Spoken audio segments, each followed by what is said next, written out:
It's Elena back for this week's episode of the Financial Planner Live podcast. And this week I'm joined by Lucy Byrom, who is the Director, Fusion Business Management. Good morning, Lucy. How are you? Good morning. I'm good, thanks. How are you? I'm very well. Thanks for asking. So it's a question that I always like to start with. Could you please tell me a little bit about your career journey to date? Of course. So I kind of fell into the industry as everyone seems to, but it was at the age of 16. So I literally came fresh out of school, didn't really know what I wanted to do, but I really wanted to kind of just get started in work, basically. And apprenticeships were really like, everyone really wanted you to go on one at the time. They really pressed on uni, but then suddenly apprenticeships were this thing that everyone said that it was a good idea and you could kind of get education whilst also working. So that really interested me in the beginning. So I was basically looking at loads of options as to what I could do. And this one happened to be 10 minutes down the road from me. So at the start, it was that convenience. It was also very much around kind of like, you're on a computer, you're talking to people on the phone. It was very much like basic skills that I knew that I liked, but I'd obviously never used it in a professional environment before. So I was kind of thrown in the deep end at, starting work at 16, but hugely I'm so glad that I did it. I think if I went to university, then I still would have been in the same position at the age of like 21 that I was at the age of 16. So absolutely no regrets in terms of that. But yeah, so I went straight into the industry at 16 as an apprentice administrator. Kind of got to know the ropes, had a few people leave, had a few people come on. It was a crazy time. But then I kind of worked my way up to do paraplanning work, started the lovely exams that everyone does. I hated them. I detested them. When I did like retake after retake, I just thought this isn't for me. But I really didn't want to leave the industry. So we had not a tough conversation. We had a conversation as to kind of like, well, how can I fit in this firm that's not relating to clients? Because this was 6 years ago now, probably, when, client-facing roles were the 99% of every single firm. There wasn't really roles that weren't directly linked to clients. But we kind of had the conversation to say, right, I love reviewing what we're currently doing. I love taking a step back and thinking about business. I kind of sat in on a few board meetings. I was kind of very close to the director to say, where should we drive the business? You want to get here, right, let's do it together kind of thing. So that was the decision to kind of make me an office manager. Yeah.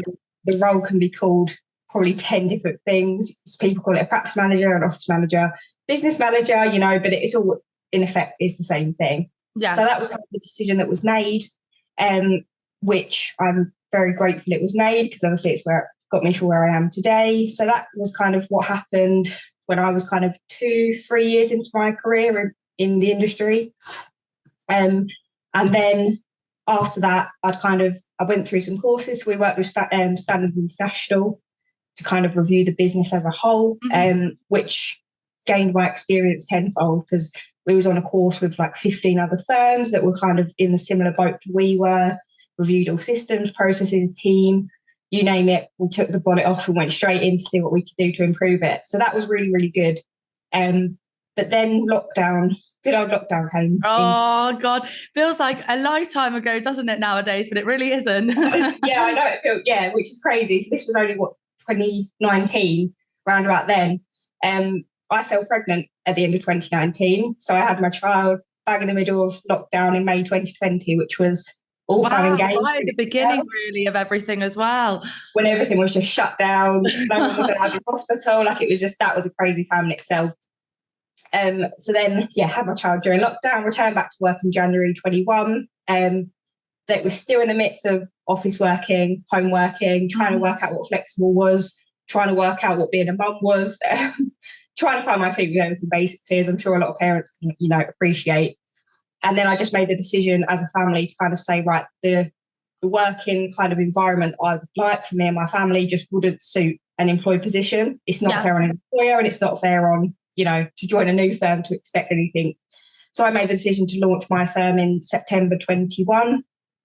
So it's only been going for, just over a year now, but as you can appreciate, it's been an absolute whirlwind. Yeah. But yeah, the best decision I could have made, really. Oh, that sounds so exciting. And then I guess if we draw it back to, we'll run into a little bit more information on the business and like what you do and how that journey's been for you. But if we talk about being a business manager or a practice manager per se, ultimately there's a couple of different terms for it. It itself is something that's a bit subjective. So do you mind sort of shining a light on the role and, what that it can encompass? Yeah, exactly. I think when every business owner starts out, they tend to be an IFA at a firm. They then think I can do this by myself. So they then launch their own IFA business. They're then being an IFA or financial planner whilst also trying to be a business owner, which then involves them wearing about 10 different hats, trying to focus on 10 different things at a time. And they think, well, I've always done it. I've worked hard to get this business to where it is today. Why should I give it to someone else? Or, I've just always done it. They take for granted that it's just second nature to them to do it. Mm-hmm. Whereas in effect, they're then realising that their focus on what should have been on clients and progressing the business gets hugely taken over by things such as marketing and finance and compliance and the regulator and all this fun stuff that they never had to deal with when they weren't running their own business. Mm-hmm. So basically, the person that does that role is very much there to help run the business in the background, make things more efficient, basically help the business owner focus on the clients. Yeah. And they run the things in the background. So they'll help with the team and they'll help make sure that everyone's actually okay and that things are running as they should be. If a query comes in from a marketing consultant, it just gets dealt with and they don't even have to worry about it. So it's basically everything that a business owner does for the business. In theory, a practice manager can take the majority of it on. Yeah. So it's almost like the glue for a company, isn't it? Brings all the different departments together and I guess ensures just like the smooth running of the business. You've described it perfectly. Yeah.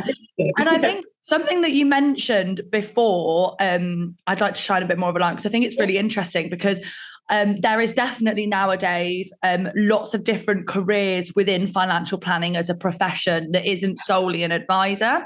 And I think one thing that you touched on previously that's really interesting is the fact that you did the paraplanning, you tried to sit your exams and it just wasn't for you. And exams aren't for everyone. And, I've not done sat the level 4 diploma, but I can appreciate that there's going to be loads of technical stuff on there. And I've heard that the exams themselves can sometimes almost be designed to sort of like catch you out. So it is a really difficult process. And as much as you have to have the level 4 diploma to be an advisor, and it's becoming a bit more industry standard to have it as a paraplanner, as you've proven, it doesn't mean that you have to be, you need it to be successful within the industry. So what would you say to people that might be watching that are starting their exam journey, are struggling, or people that just don't have the time to sit exams, but want to continue within the profession? I guess, yeah, you're completely right. I think when you join the industry and when you're around people that have hard grafted to get to their exams, their mindset is very much, well, I've done it. So to prove your worth in the industry, you need to be as qualified as I am. I've had to do it. I've had to spend time away from my family to get qualified. So you should be doing it as well. Whereas that mindset, I don't think is right. Like you say, there is definitely jobs where you have to have your exams. I think paraplanner should be qualified. I think advisor should be qualified. I think if you work in compliance, you probably need to be qualified because obviously you need to be up to date with everything else. But I would just say, is there a reason you're doing your exams, or is it just because it's expected of you? Because there is this stigma in the industry where being a financial planner is the be all and end all, and that's the top of the tree, and you have to climb to get there. And then when you've made it there, you've done it. Whereas, in my opinion, there's so many different roles in this industry where you're not an advisor, but you're still such an integral part of a firm, and you don't need exams to do so. And I definitely think exams are a big part of the industry, and keeping your knowledge up to date is obviously huge, but your name on a certificate is definitely not as proven as an administrator that's been in the industry for 10 years and seen it, spoken to clients the whole time. They're really good at speaking on the phone. They're really good at writing letters, communicating via email.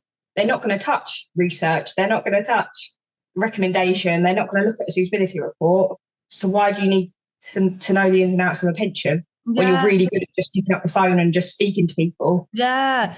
Ultimately, it's that skills, isn't it? That able to build long-lasting relationships, that ability to be confident picking up the phone and speaking to a client, because that in itself is for some individuals quite a daunting prospect to speak to someone that you've not spoken to before. So I guess in your position, what qualities do you think make a really good business manager?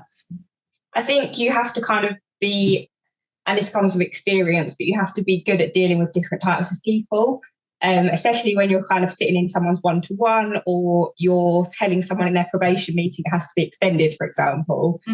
There's different ways of approaching that with different kinds of people.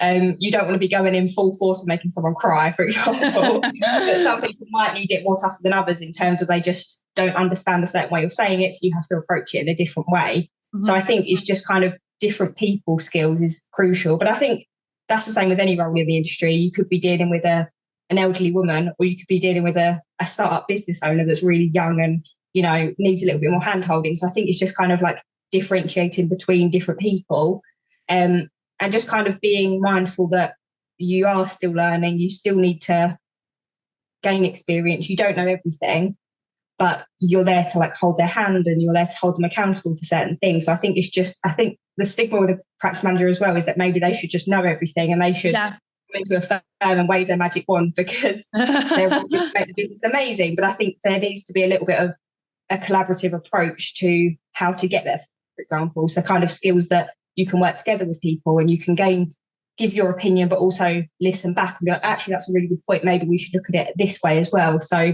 just kind of being open and mindful to just your way might not always be the best way, but you work together to get to the right place. I guess that's really an interesting point, because I think almost an office manager could assume that if they're coming in and sorting out all of the processes within the business, they know the best way to do that. But as you mentioned, I'm sure it's definitely a very collaborative role. When you're managing a group of people, you've got to take what the people are saying on board and really listen to that element of things as well. Hugely. I think also you're coming into a firm, or you're working with a firm of people that do this job day in, day out. They speak to the clients, they know the processes, they use the systems. So to then go in and say, right, this system's changing, we're doing it this way, I've seen it work better in other firms to do it this way. Like, you don't know that's the right thing for that firm, those clients, those people. You honestly don't. And I think if you're not going to take on board what the people are saying that are doing it day in, day out, you've lost completely, because you've lost trust, you've lost your openness. They're not going to be able to come to you for stuff anymore. You just need to have that collaborative approach with not only the business owner, but I think having the relationship with the whole team as well is absolutely crucial to be able to make an impact. So then when you started Fusion Business Management, you mentioned that ultimately, when you had your child and then going back to work, it didn't offer sort of the flexibility. So did this sort of like spark the idea for Fusion Business Management? Yeah, I would definitely say it did. I think I'd always been in a mindset of, I think a lot of people are, maybe I'm wrong, but one day I'll own a business, and one day I'll work for myself and be my own boss. So it's definitely always kind of bubbling in the back of my head. I think having a baby changes your perspective on the whole world, genuinely does. And you just want everything, you want to do the best for that child. And your mindset just changes perspective 360, and everything that was important then means nothing now, and what you want to do, work forward and be the best for them. So it's very much just making sure that I was in the right mindset, the right environment, the right headspace to be able to be the best mum I could be. And to do that, it was very much kind of sounds really dramatic, not starting my own business, enabled that, but I think it just allowed me to focus on what I needed to focus on at the right time. Yeah, definitely. Come into the office the hours I wanted to and needed to. I could then shut the door, go away and be a mum when I needed to. And there wasn't anyone I needed to ring to check that was okay, because it's me. So it's just that kind of enabled me to live the lifestyle that I needed to live as a young mum. Yeah. And I think one thing that's really interesting as well is you definitely hear about like outsourced paraplanning firms and outsourced administrative firms that deal with, paraplanning cases and things like that. But I'd never heard of a firm that did sort of outsource like business management, like practice management. So did you personally notice sort of a gap in the market for this? Yeah, I guess, like you say, the admin paraplanning outsource is very popular. Practice managers weren't necessarily even a popular role in a firm. So having it outsourced was a completely different ballgame. And it was something that I kind of went into thinking this could either be great or it could flop. And I didn't go into it naive and thinking this is going to be £1 million business. I genuinely went into it thinking this is the role that I love and enjoy doing. I'm putting in the perimeters for me to work flexibly as to how I want to work.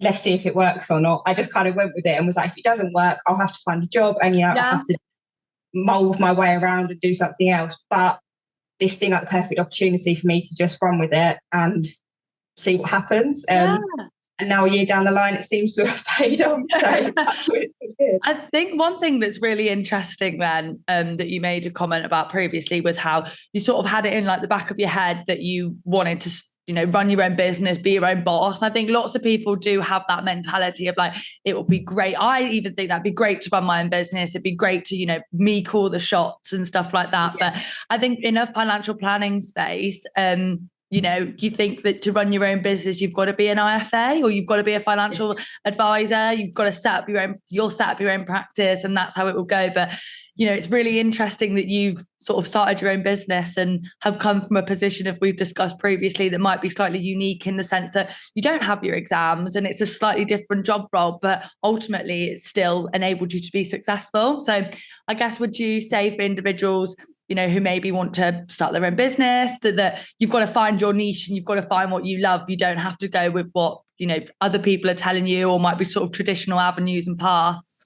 You are listening to the Financial Planner Live podcast, where we take a deep dive into the career of those that work within the financial planning profession.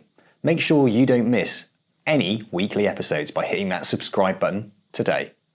Yeah, like you don't have to go with the norm, if you like. I think as long as the thing with running a business is it's not all roses and it's not all this perfect picture that a lot of people will paint it as. I definitely do not paint it as a perfect picture. I've not got a work-life balance correct. There's been tears, there's been moments I've been like, what the hell am I doing? I think everyone goes through that. And I think the fact that I'm continuing it is because I'm so passionate about it. I truly believe that what I'm doing is making a huge impact to the firms that I work with.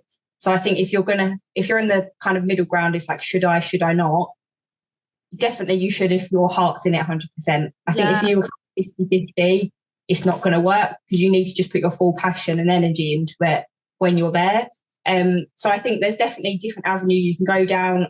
Definitely being an IFA is not the be all and end all, in my personal opinion. I think being a financial planner is absolutely great. Obviously, I love the role. I love the impact they make on clients. That's not my stance on it at all. I think it's more so that, like you say, that's not the only role. That's not the be all and end all role in the industry. You can make a huge impact, even as an administrator. Yeah. I've known 4 administrators that they stay there. That's all they do. But they're phenomenal at it. Like, they are the best admins that I know. And the trouble with that role is a lot of people use it as a stepping stone. Yeah. They don't tend to put their be all and end all in it because they're thinking, well, I'm not going to be here for long. Mm-hmm. So I'll do a job. Then I won't put everything into it because I just want to be a paraplanner. And then I just want to be an IFA. Whereas when you meet people that are fully, I'd love to be an administrator. I love clients. I love picking up the phone. When you see people in that role and they just want to stay there, it's crazy how much of a better job they do because they're just happy where they are. Yeah. So I think there's absolutely nothing wrong with no matter what role you pick in the industry. I would say just make sure that you're kind of happy in it and you're passionate about it and what you're doing there is making an impact and it's making you feel better in yourself. Yeah. You're making an impact, then you're happy in your role. If that makes sense. Yeah, fully makes sense. And I think one thing that you touched on just then was that, it's not all roses. And I think starting your own business, whether you're starting your own business or even as a financial advisor, if you're going from employed to self-employed and losing that security, it is definitely overcast by an element of fear. And as you said, it's not always all roses. So how do you deal with the times when, it's not, and like making sure that you can keep having that sort of like positive mental attitude in the long run? Yeah, I definitely think there's moments where I just don't deal with it well. And that's also okay, 100%. I think no one's ever 100% confident in anything they do, right?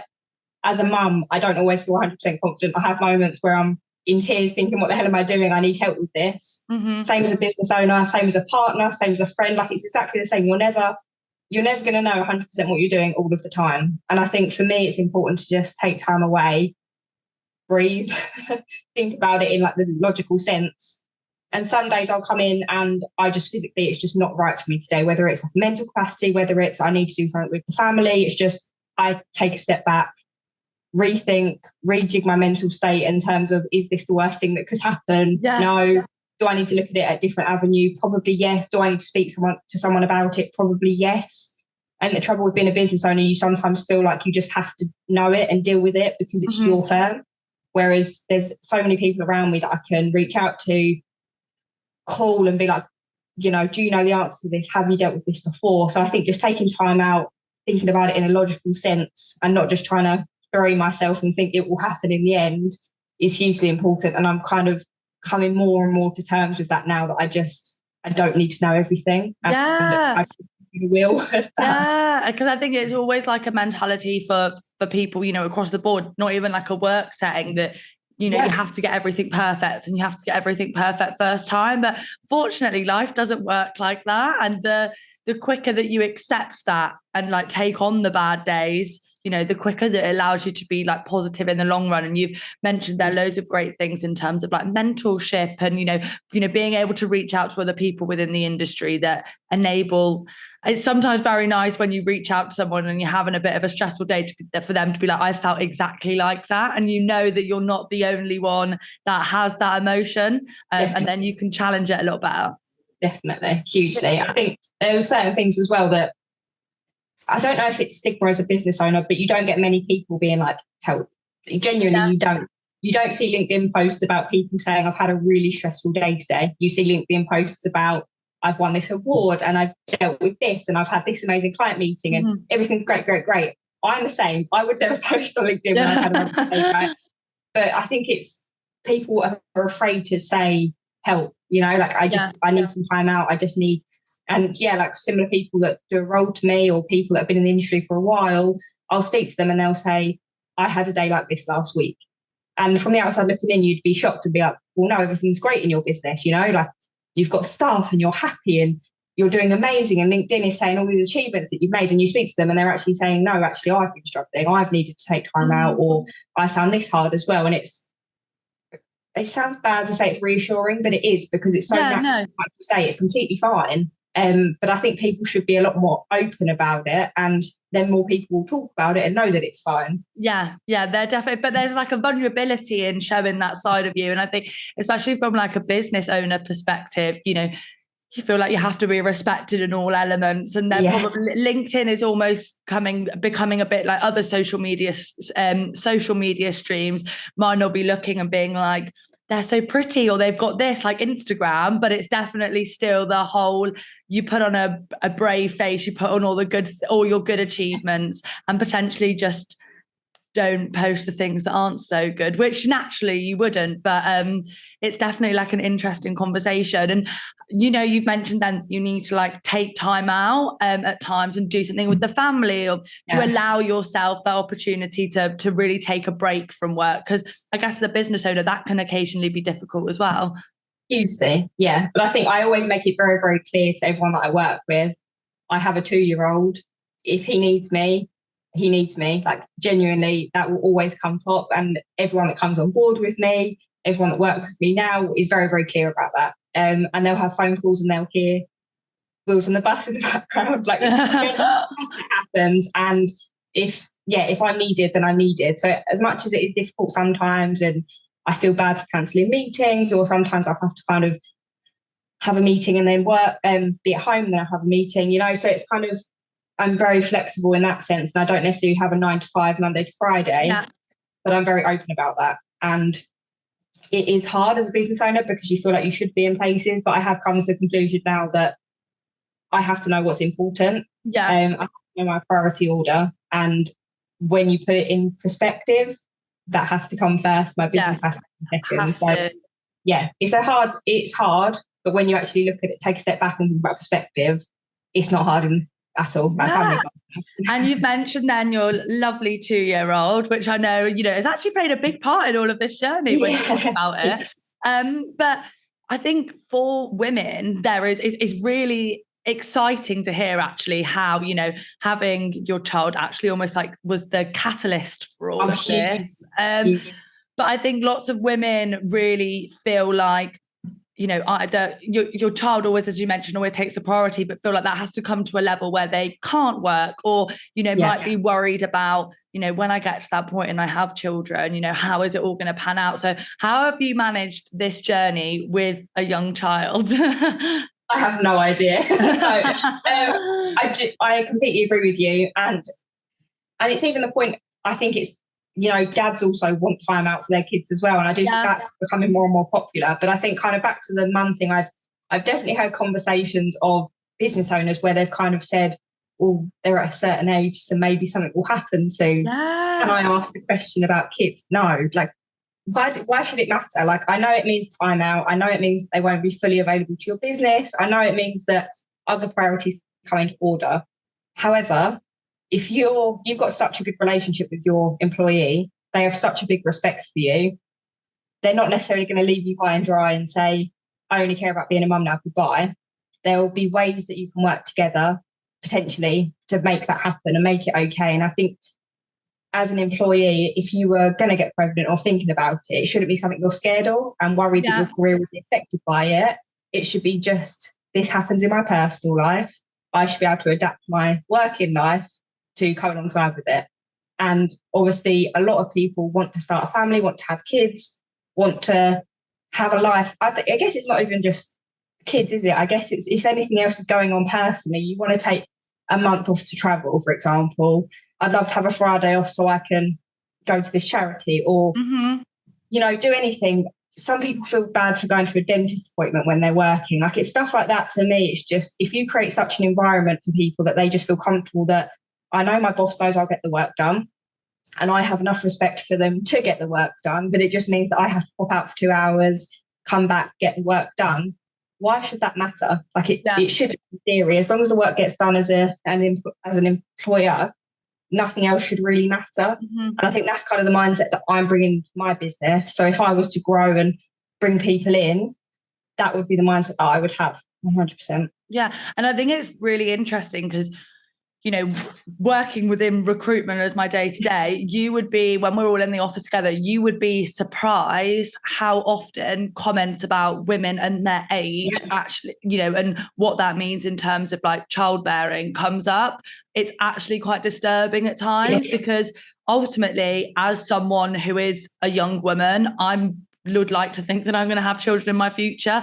To hear that these conversations do actually go on is a little bit unnerving. And I guess when we talk about the industry overall and bringing more females into the industry, and I definitely think the financial planning profession is really trying to be progressive to bring more females in. These conversations ultimately undermine, this, and it does just cement the gender bias or the gender imbalance that we have within the industry if we keep on with these archaic opinions or attitudes. Hugely. And I think even if you had a 20-year-old guy in the office, he then took shared paternity leave with his partner. Exactly, yeah. What's the difference? Like, it is no difference, but in my opinion, that should be the norm. Like, now, it's not, but I feel like in years to come, it probably will be, because parenting is becoming a lot more 50-50 than it ever has been. So I think the same thing, why should people be hired or not hired because there's a potential of them having time away from the business for a short period of time? If you're respectful enough to that employee, know that they're good enough at their job and kind of tailor your needs to their needs, it tends to work better in the end. So I think it's definitely something that needs to be worked on. And like you say, I've heard people say, well, should we take her on? Because, we've got a guy that we could take on. So maybe that's better. Yeah. And it's crazy because that woman could have been the best employee they ever had.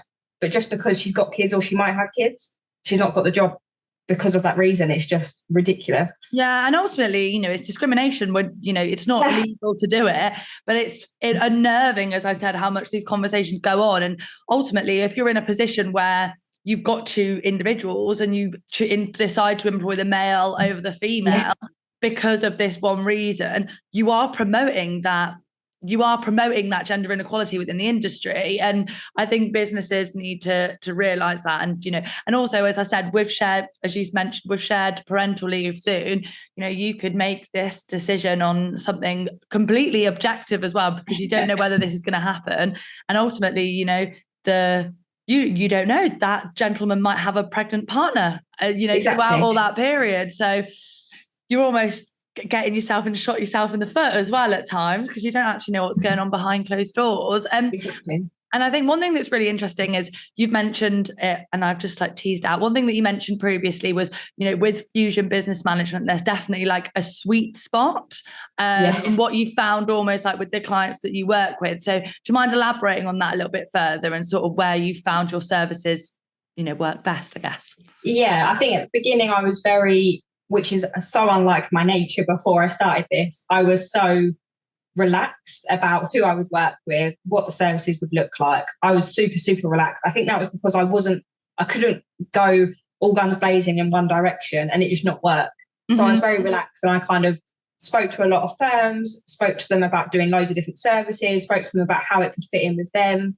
And I don't know how it happened, but it just happened in the fact that I would work with firms that kind of have 1 to 2 IFA or financial planners. They would have a relatively small team, if any. A lot of my firms just outsource everything, which works quite well because then we just work virtually with each other. So it works really well. But I think it's just, in the beginning, I didn't know if I'd work with big firms or whether I'd work with smaller ones. But I think I've just learned that bigger ones require a full-time in-house practice manager just because of the workload, because they're needed to be available. And there's just enough work to warrant them being full-time. Mm-hmm. Whereas I found that the smaller firms, they don't need touch points daily. They don't need me to hold them accountable every single day. They just need a weekly catch-up. They need to be held accountable. They need me to get some work done for them.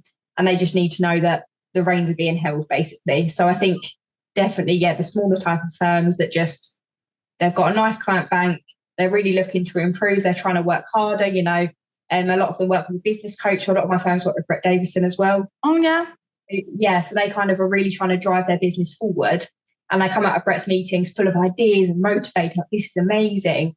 And then they never get time to do it. So I'm kind of coming to just help them actually get stuff done and hold them accountable and say, well, don't worry about that shiny new system that everyone's talking about. Let's go back to your original goals and objectives and go down that route first. We'll worry about that later. So it's just basically keeping them on track as a business owner as much as they would keep their clients on track with their investments. Oh, that sounds really exciting. You obviously add a lot of value within that role. I see you've spoken on LinkedIn as well about like visual testimonies and things like that. So I guess you mind shining a light on some of like the unique ways that you can support a business? Because stuff like that you don't really think of off the top of your head. Yeah, I think the visual testimonies are more so, I believe that clients or firms should have it to show clients what they've done. So as much as they bang the drum and say, I'm amazing and I can do this for you and I can provide this outcome for you, when you actually see a visual client story, which if you've not, you need to see someone's because it's phenomenal. When you're hearing it from a client directly to say, they have allowed me to retire, they have allowed me to do this job that I've always dreamed of doing, they've helped my kids move out and go to uni, etc. Like when you're actually seeing the real stories come from real people's mouths, that's not scripted, that's not they're told what to say, it's very much just real and in the moment, and they're just telling you what's happened. The way that can impact you as like a consumer from the outside looking in is incredible. And imagine if when we started working with someone or like if you were going to a lash check or a new dentist, whatever, something like that, if you could actually have people in front of you that you knew they'd gone there with this problem, that person has then given them a solution which is incredible. They're not just telling you they're amazing, you're seeing it actually in front of you. It really makes you want to work with them more because it's true. So I think that's more like a reassuring perspective as to like a really good marketing tool, but it's just like a reassurance perspective. But I think in terms of value added, it's very much perspective. Yeah. I work with firms on two different ends of the spectrum, and one firm finds value in speaking to me twice a week, running through things. Am I going crazy? Should I do this? Should I focus on that? Let's actually talk about this. Can we find a solution for that? And they find huge value in that. And then I've got another firm where I do everything but finance and driving the business forward and seeing clients for them. So it's just, and obviously the client work as well, but the two different ends of the spectrum, they're both value added. They both find working with me incredibly, I hope so, but incredibly. No, I'm sure they do. So I guess value added is very subjective. But from my perspective, it's as long as I'm making a difference to them and their business and I'm freeing up their time to do what they should be doing, I'm doing the right thing. Yeah, 100%. We mentioned the visual testimonies then, which you're completely spot on. You know, you wouldn't, but we mentioned Lash Tech there, but like I wouldn't go to a Lash Tech if I hadn't seen pictures of what they've done. You know, you go on Instagram, you see videos, and you're like, oh, hers look amazing. And it makes you want to go there. So obviously it's a completely different setting, but it's definitely, you know, similar impact. Once you can see what the effect of, you know, the work, you're way more engaged in it and way more likely to use those services. And that sounds like a really exciting project. Have you ever been involved with other like exciting projects within businesses that have really like got you excited? Yeah, hugely. I think a lot of what I do just gets me excited, which some people find extremely sad, whereas I love it. Like someone showed me their client journey the other day and it was phenomenal. It was one of the best I'd seen and I got so excited about seeing it. I was like, you've done incredible, like you're amazing, well done. That excites me. Like seeing a firm do well excites me. But I think the biggest project I've probably done is I onboarded a firm last October time. We started working with their marketing consultant around the same time. We've literally just launched their website. So it just shows how long processes can take. Yeah, that's so exciting though. But we've done that. We've done like new brand, new logo, new pictures, new website, new client videos, new processes, new everything basically.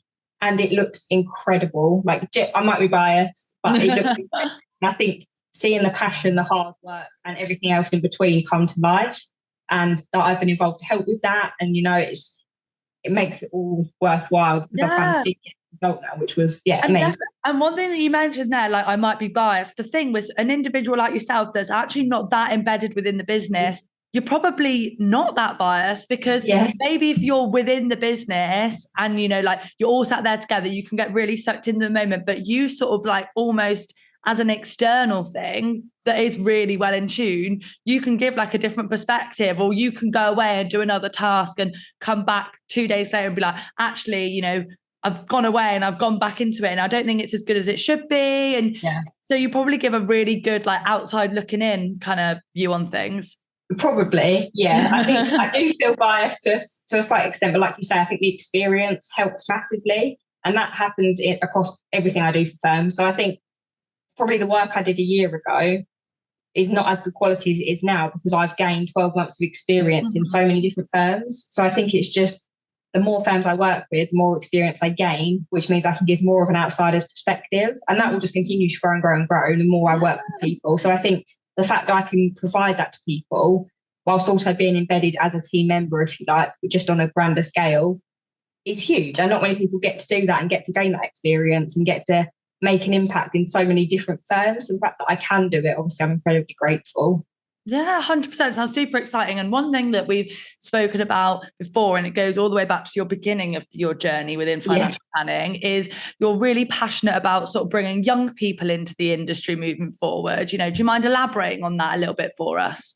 Yeah, I think young people, but also just people starting their journey in the financial services industry, because I've heard so many people in first interviews or on their CV, I'd love to be a financial planner. I'd love to be an IFA. And then when I speak to them, I actually ask the question, okay, why?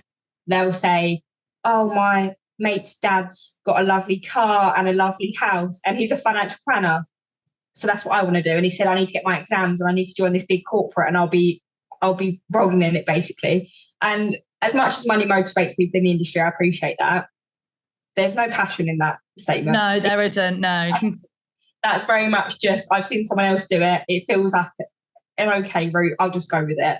Yeah. Whereas I think then when they start working in the industry and they join at a different role, they then start to see the different nuts and bolts of the firm. They get to see these are real clients that you're dealing with. It's real money. It's real, you know, someone retiring. That's a huge life-changing experience that you have had involvement in achieving. So I think you then start to find where you fit in a firm.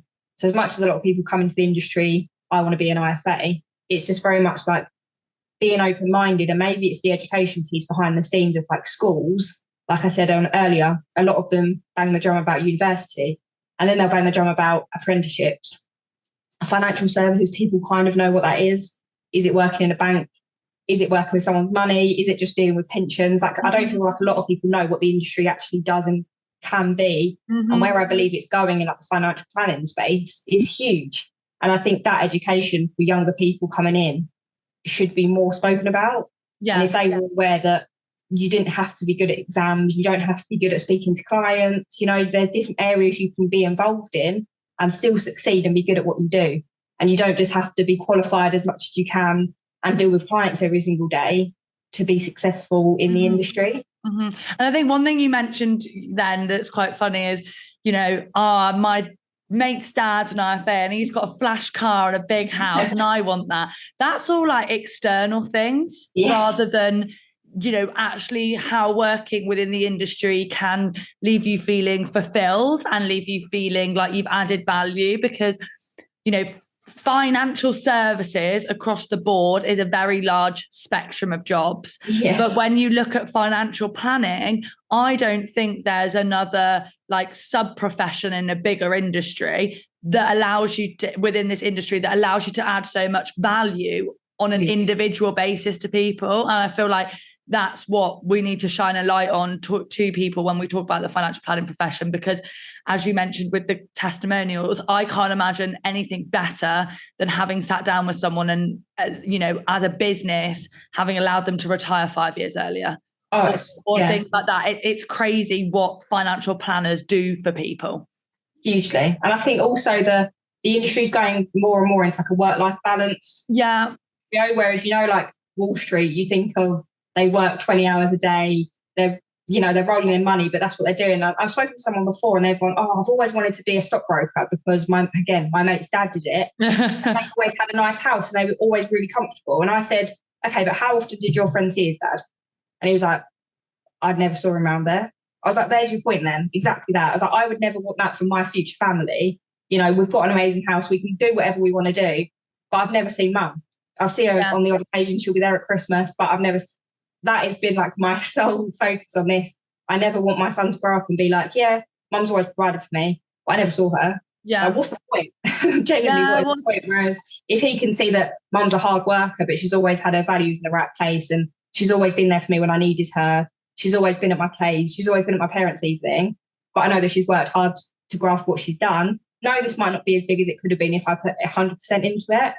But if I can then be that role model and know that you can have the best of both to a point, I've won, no matter how big this business is. Yeah, 100%. Because one thing, and I was having this conversation with someone else quite recently, like work isn't your identity. You know, work is super important. And, you know, don't get me wrong, you know, if work isn't going as well as I want it to, I do take it personally. But when you go and sit and you have a drink with your friend, you might say, oh, how's work? And, you know, talk about it for a couple of minutes. But you know, then you talk about a whole range of other things because your work and what you do is not your identity. So as you said, I think it's really important for you to put everything into your 9 to 5, or very often it's not a 9 to 5. So whatever that working pattern looks like, but to remember that you can have a bad week and you don't have to carry that into the weekend and mean that you're a bad person. You know, there's lots of different parts of a person and only one of them is work. Exactly that. And I think some people do the opposite. And to be honest, I was probably the opposite before I became a parent, because it is a lot of, obviously Monday to Friday, 5 days a week out of your 7 is involved in that. And like I always used to say, I saw my work colleagues but more than I saw my partner at that point in time. And I've still got friends from when I work, like obviously you take friendships away from work and they're really stable like friendships and you take them through. Like you say, that's not a work friendship anymore. That's a personal friendship that you talk about work slightly, but then it goes into everything else that's really meaningful to you. And I think the fact that you do that and decipher between that is amazing. And then when you put things into perspective and you take a step back about what is important and what do I actually want to achieve, work is just a tool to help you in your personal life to get there, as opposed to just I fully consume myself in work, then my home life just gets affected and it comes in as and when it needs to. Yeah. We work to live. Well, I don't know, what's the expression? Work to live, not live to work. Yeah. And I think it is really important to remember that. And I say this now, I have to keep myself in check with this. But, you know, recruitment itself is an industry where you have this big illusion that you have to work really long hours to be successful. You've got to be the first in the office, the last to leave. And I did an Instagram takeover on our Instagram last week. And one of the things that I did was I filmed myself leaving the office at 5:20. Like, I'm going home. Like, I've done my day. Like, I'm going home. I don't have to sit behind a desk for 14 hours to be successful. That is not what success looks like for me. It looks like me leaving at a comfortable time, going home and having my house all tidy and ready for the next day. It's so many different elements apart from just hitting all your KPIs and making sure that you've got all your to-do list in the office done. Hugely. And I bet having a tidy house meant your mental health was 10 times better for the next day to come in fresh and be like, I'm ready. Whereas if you came home at like 10 o'clock, had a horrible takeaway that made you feel awful, and then come back the next day, knew you had a messy house, knew you felt awful, you just feel sluggish, and it would just knock-on effect, isn't it? Yeah, so all these factors that you actually don't think to play with work ultimately massively do have a big say in work. I think, Lucy, you've mentioned about bringing different people within the industry, and might put you a little bit on the spot here, but I guess if you had someone that was like, I'm in an RN, and you had to sort of like, in a nutshell, try and sell the financial planning profession to them, what would you say? I would say, a good question. That is a very good question. I've been there before, and I've kind of spoken to people that are young and they've left school and they're like, I'm in an RN, should I go to uni? Should I actually jump into the profession? And I think when you're ready to jump into a job, when you're ready to, you feel older, you feel like you're ready to, deal with real life people. And like I said to you before, the industry is hugely impactful, like more than I probably could relate to any other industry, because like I say, you're making real differences to real people's lives. You are going into work, and I help with the process in the background and systems to get there. An administrator helps with, booking them in, and the planner work helps with, deciding what to do. But ultimately, they come into the industry, they come to you with a problem that they want a solution for, and real people are actually making an impact to make that happen. And I've seen people retire 5 years early. I've seen people that have come really unhappy, gone for a divorce, everything's everywhere, they just need some hand holding. They'll then come in and be the happiest I've ever seen them, and they'll send you pictures of their holidays, and they'll come in and be like, oh, I did this yesterday, let me show you pictures. And it's just seeing the real impact that it can make on real clients' faces. To me, that is just no matter how you can impact that, even in the slightest way, if you can actually change someone's life, where else can you do that realistically? Like, where else do you have that much of an impact on helping someone? Yeah. That's my beliefs of it anyway. And I think I completely agree. And I think we think about life in terms of, I very much think about life in terms of like pillars of well-being. And I speak about this a lot. There's definitely mental well-being, your physical well-being. And I think financial well-being is actually something really important. So if you think that this whole industry is designed to keep that one pillar standing, and when you feel like your finances are in order, you can carry on with your life comfortably. There's nothing worse than, even just going to a shop and seeing a dress that you like and being like, can I or can I not afford that? Is that going to impact my rent money? Is that going to impact what I have for dinner this week? Like, being in that state of unflow is so damaging to everything else. So as an industry, the fact that it's able to upkeep people's financial well-being, and you can add that much value, and you can add value to their children and stuff like that. I don't know another industry like this. But no, exactly. Thank you so much, Lucy, for your time this morning. You've been an absolutely excellent guest. We've got so much to share with our audience that I know they'll be really excited to hear. So thank you very much. Amazing. Thank you for having me.